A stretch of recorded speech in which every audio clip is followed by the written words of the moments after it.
The morning fog clung to the hills of Willow Creek, Virginia, as I sat on the porch of my late uncle's cabin, cradling a chipped ceramic mug that read, "World's Best Uncle."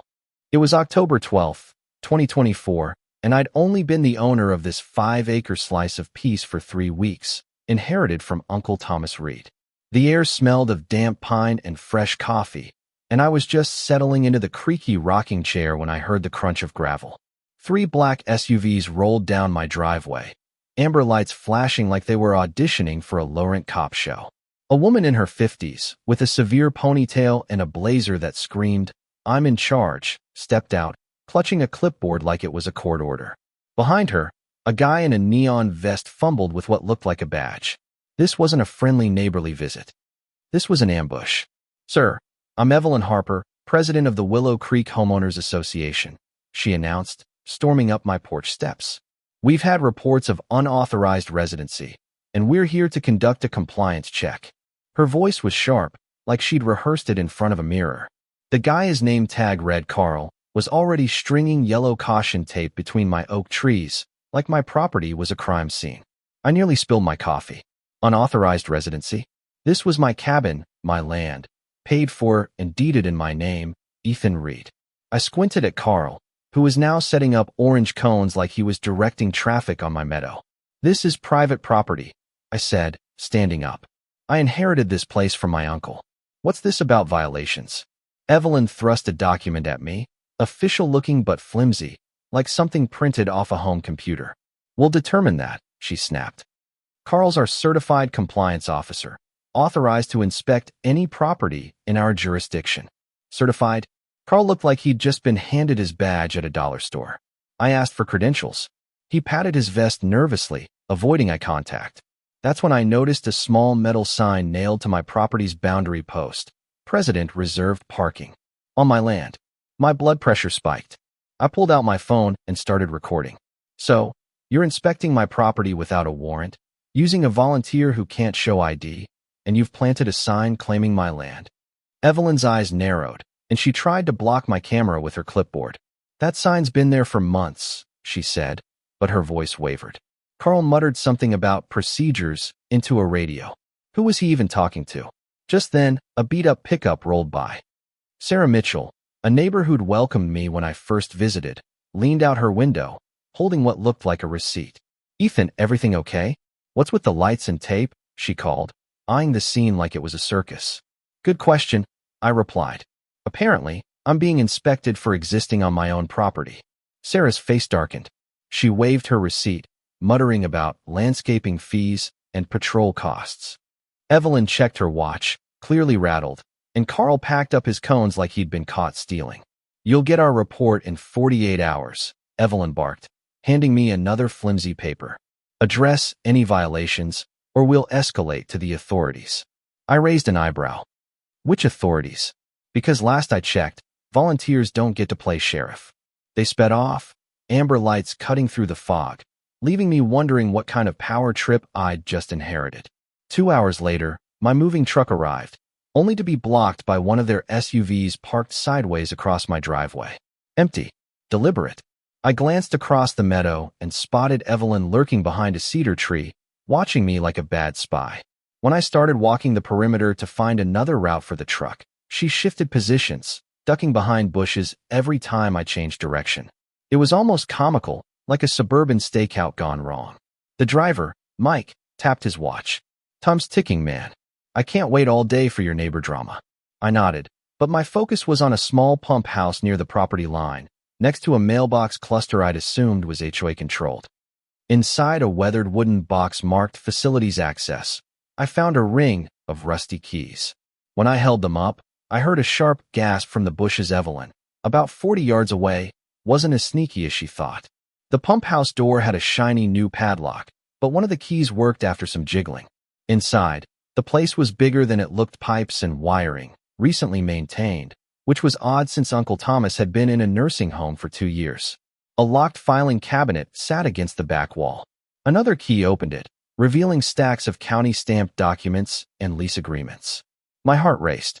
The HOA was renting the pump house and mailboxes from my uncle for monthly fees, signed by Evelyn herself. I snapped photos of every page, feeling eyes on me the whole time. Radio chatter crackled outside. Keep watching him. Document what he touches. This wasn't just nosy neighbors.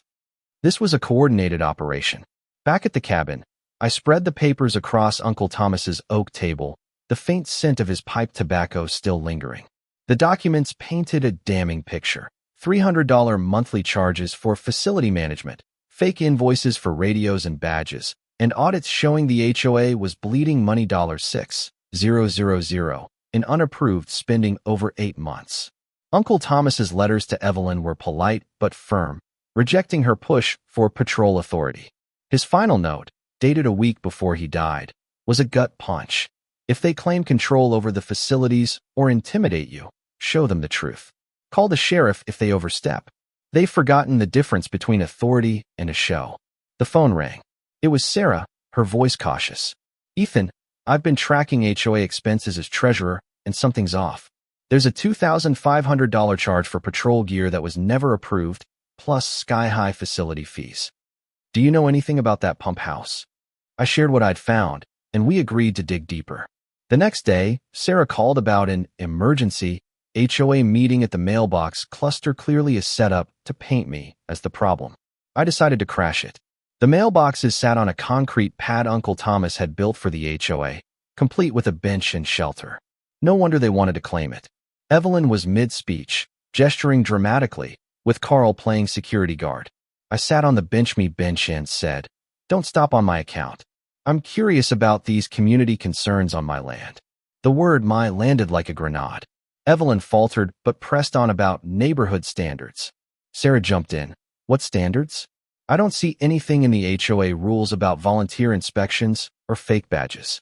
A guy in paint-stained jeans, Greg, looked confused. Wait, Carl's not certified? I thought we were paying for real patrols. The crowd stirred.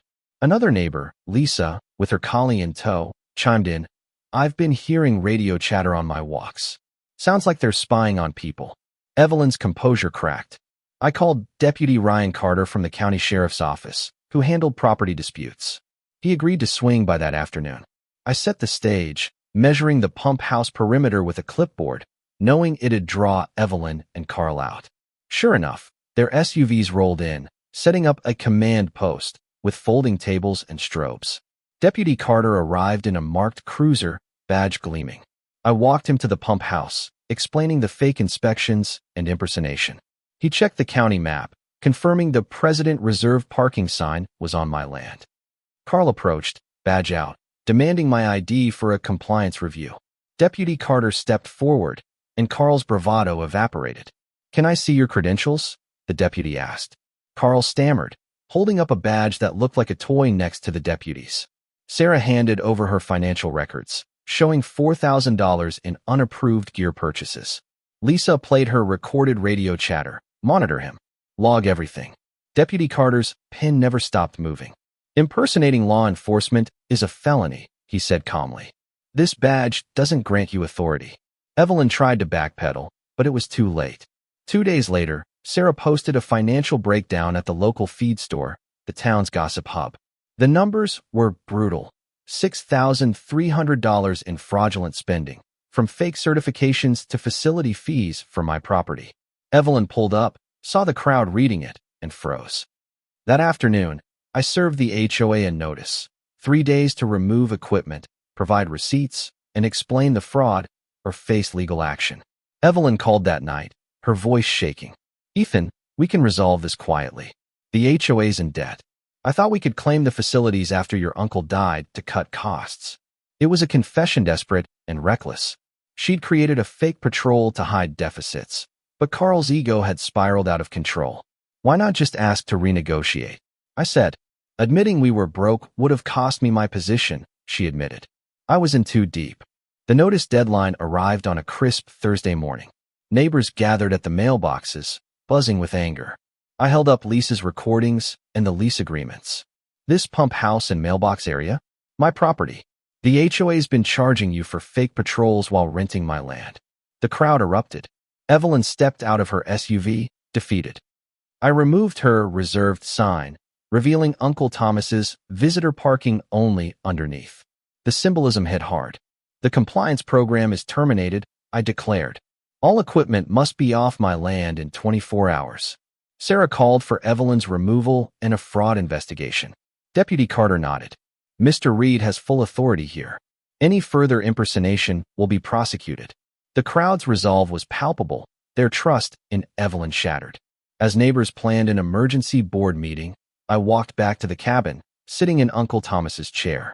The meadow stretched out, peaceful, the pump house no longer a battleground. For the first time, the land felt like mine. Last week, they tried to bully me off my property with fake badges. This week, I used truth and the law to shut them down. Real power doesn't need a performance. What would you have done in my shoes? Would you confront a shady HOA head-on, or play their game to expose them? Should Evelyn face jail time for her scheme, or is losing her position punishment enough? Drop your thoughts below. Hit that like button if this story got your blood pumping, and subscribe for more tales of standing up to bullies. I'll be here, coffee in hand, ready for the next fight.